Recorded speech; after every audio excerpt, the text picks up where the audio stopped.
Magnitude 4.3 na linog as in aftershocks namatean sa Camarines Sur, Subanggi. Uyan report ni Jessica Calino. Napurisaw ang turog ka nagkapirang mga residente sa syudad ni Naga asin iba pang banwaan sa Camarines Sur, makalihis magtama ang magnitude 4.3 na lindol pasado alas 10 ka Subanggi. Huli sa kusog kan pagyugo-yugo, kadaklan sa mga residente ang minarhay na magtinir na sana sa luwas kan sa indang mga harong. Mantang ang mga empleyado man kan nagkapirang BPO company sa syudad ni Naga ang pinaibakwar man sa indang mga edifisyo. Sa CCTV footage na ini sa Villa Karangahan sa parehong syudad, mahihiling ang paputol-putol na supply nin kuryente mantang naglilinog.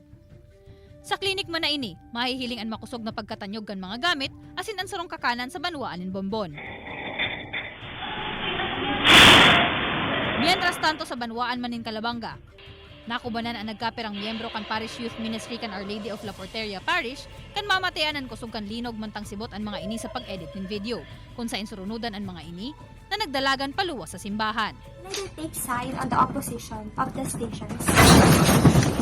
Sa Pili Camarines Sur naman, mantang nagvi-video kan sa iyang report para sa midterm exam, tulos na napabuhat ang estudyanteng si Sheila Marie Diaz, kan makubanan kan makusog na pagtanyog sa saindang harok. Sa ibong kaini basado sa FIVOX, nag-abot na nin haros 20 aftershocks ang nairehistro hasta kasubagong aga.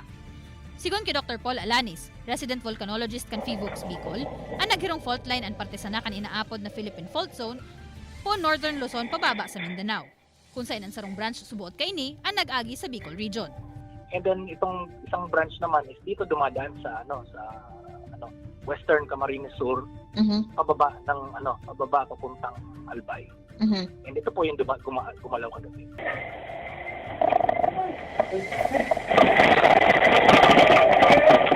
Katakod kay ni, pinara man ni Alanis ang paghandal kan mga residente sa coastal areas kan Camarines Sur, huli ta hababa man subuot ang tsansa na magkaigwanin tsunami, huli ta maluya pa subuot ang nasambitan ng linog para maapektuhan ang kadagatan. The opposition of the stations.